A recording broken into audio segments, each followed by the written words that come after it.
যে আমাদের এখানে যোগা অনেক পুরোনো সময় থেকে পালন করা হয় এবং তার মাধ্যমে আমাদের শারীরিক এবং মানসিক বিকাশ সম্ভব হয়।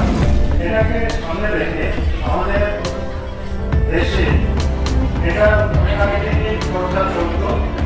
আমাদের সরকার এটাকে এগিয়ে নিয়ে যায় এবং ইন্টারন্যাশনাল যোগা ডে হিসেবে পালন করার জন্য ইউনেস্কো থেকে আমরা এটা সম্মতি পেয়েছি।